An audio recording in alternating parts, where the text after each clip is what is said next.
प्यारे देशवासियों, 5/8/2020 को भारत के और विश्व के इतिहास के अंदर एक स्वर्णिम लम्हा आया। ईश्वरीय शक्ति से ओतप्रोत ईश्वरीय प्रभु शक्ति का अवतार आदरणीय श्री नरेंद्र मोदी जी ने भगवान रामलला जी के टेंट से, जो कि कई सालों से मजबूरी में उनको उनके घर को, गर्भगृह के स्थान को, वहाँ उनको स्थान दे रखा था, उस मंदिर को निर्माण करने के लिए, जो कि 500 साल के बाद एक बहुत ही अत्याचारी और क्रूर परंपराओं और स्थितियों और परिस्थितियों को तोड़ते हुए 500 साल के बाद उन्होंने साष्टांग पहले प्रभु को प्रणाम किया, यज्ञ किया, पूजा अर्चना करी और एक स्वर्णिम डे के साथ इसका शिलान्यास किया, उसकी नींव रखी,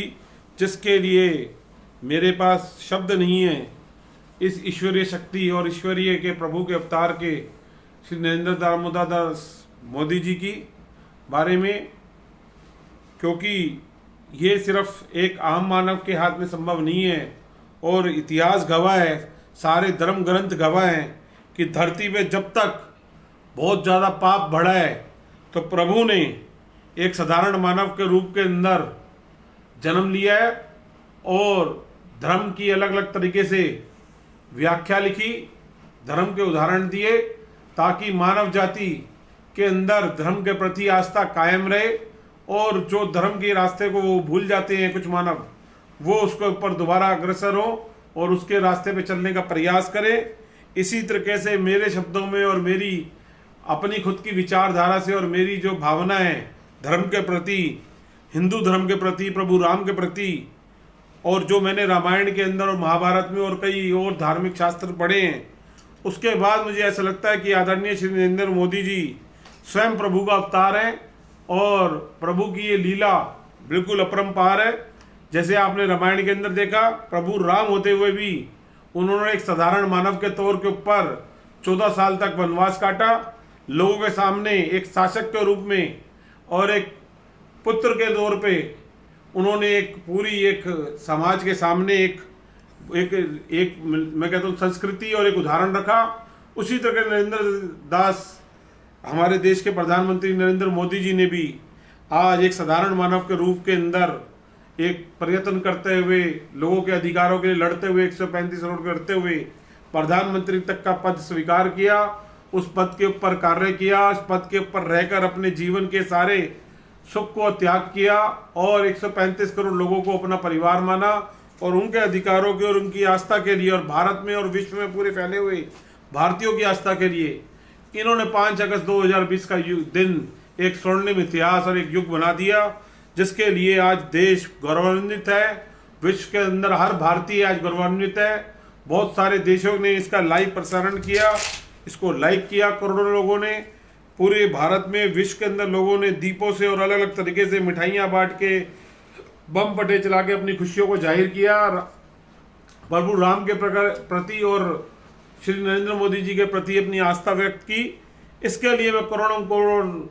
ऐसे शब्द जो नहीं है जिसके अंदर इस बात को मैं सीमित कर सकूं, इसके साथ में पुनः प्रभु राम के और ईश्वरीय शक्ति के अवतार श्री नरेंद्र मोदी जी को धन्यवाद देता हूं।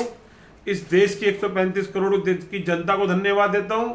विश्व में फैले हुए हर भारतीय को जिसने प्रभु राम का सम्मान किया, और पूरे विश्व में उन सभी नेताओं को और नागरिकों को अभी मैं धन्यवाद करता हूं जिन्होंने प्रभु राम के इस स्वर्णिम अवसर को एक हिस्टोरिकल डे बनाया, ऐतिहासिक दिन बनाया। और साथ ही में इसके एक मुख्य जो एक मैं कहूँगा हनुमान भक्त और ऐसे एक जो वो 2 नाम और इसके साथ जुड़े हुए हैं, आदरणीय उत्तर प्रदेश के मुख्यमंत्री श्री आदित्यनाथ योगी जी और प्रदेश के भारत सरकार के गृह मंत्री आदरणीय श्री अमित शाह जी, उनका भी एक भरसक प्रयास रहा है। और हमारे देश के एक प्रमुख ब्यूरोक्रेट है श्री अजीत डोभाल जी, उनका भी मुख्य रूप रहा है कि उन्होंने अपने जीवन का पूरा देश के प्रति समर्पित कर रखा है और अपने आन शान बान के साथ इस देश की रक्षा के लिए उन्होंने भी एक प्रतिज्ञा उठा रखी है और देश को हर तरीके से वो सुरक्षित बॉर्डर पर रखते हैं। उनका भी मैं धन्यवाद करता हूं कि पूरे भारत के अंदर उन्होंने एक सुरक्षा की नीति से जिस तरह के कदम उठाए वो बहुत ही सराहनीय है। इसी के साथ मैं आज के शब्दावली को विराम देता हूँ। प्रभु श्री राम के नाम से जय श्री राम। और आपके सामने इस देश की सभी जनता का और देश के फिर ईश्वरीय अवतार श्री नरेंद्र दामोदर जी का भी बहुत बहुत धन्यवाद। और प्रभु नाम का राष्ट्र नाम का नारा लगाएंगे। जय श्री राम।